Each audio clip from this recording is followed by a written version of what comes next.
Andhra Pradesh advocate జనరల్గా దమ్మాలపాటి శ్రీనివాస్ గారిని ఆంధ్రప్రదేశ్ ప్రభుత్వం నియమించింది. దమ్మాలపాటి శ్రీనివాస్ గారు 2014 నుంచి 19 వరకు కూడా అడ్వకేట్ జనరల్గా పనిచేశారు. సీనియర్ కౌన్సిల్గా, సీనియర్ న్యాయవాదిగా ఉన్నారు. అనేక కీలక కేసుల్లో ఆయన క్రియాశీలకమైనటువంటి పాత్రని ఆయన ఆర్గ్యుమెంట్స్ వినిపించారు. అదేవిధంగా చంద్రబాబు నాయుడు గారికి 2019 నుంచి 24 వరకు జరిగినటువంటి అనేక కేసుల విషయంలో కూడా ఆయన అనేక వాటిలో అప్పీర్ అయ్యారు. అప్పట్లో తెలుగుదేశం పార్టీకి సంబంధించి అనేక మందిని వెంటాడి వేధిస్తున్న సందర్భంలో కూడా వారు ఇన్వాల్వ్ అయ్యి వాటికి సంబంధించి వాళ్ళకి అండగా నిలబడినటువంటి అనేక కేసుల్లో ఉన్నారు.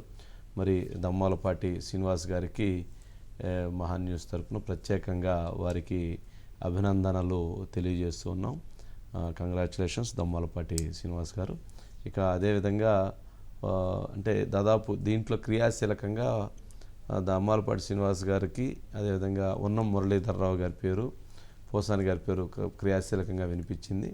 బట్ అంటే అక్కడ ఉన్నటువంటి గతంలో ఉన్నటువంటి అనుభవం దృష్ట్యా, పరిస్థితుల దృష్ట్యా, ఇప్పుడు రాబోతున్నటువంటి కేసుల దృష్ట్యా, వీటన్నిటి దృష్ట్యా కూడా మరి చంద్రబాబు నాయుడు గారు దమ్మాలపాటి శ్రీనివాస్ గారి వైపు ఉన్నట్లుగా భావించాలి. ఇప్పుడు జరగబోతున్నటువంటి 2024 నుంచి జరగబోతున్న అనేక కేసులు, అనేక వివాదాలు, అనేక ఇష్యూస్ కూడా అన్నీ ముడిపడి ఉన్నటువంటి నేపథ్యంలో ఏజీగా ఉన్నటువంటి వ్యక్తికి అత్యంత క్రియాశీలకమైనటువంటి పాత్ర ఉంటుంది. దానికి నేపథ్యంలో వారిని నియమించినట్లుగా భావించవచ్చు.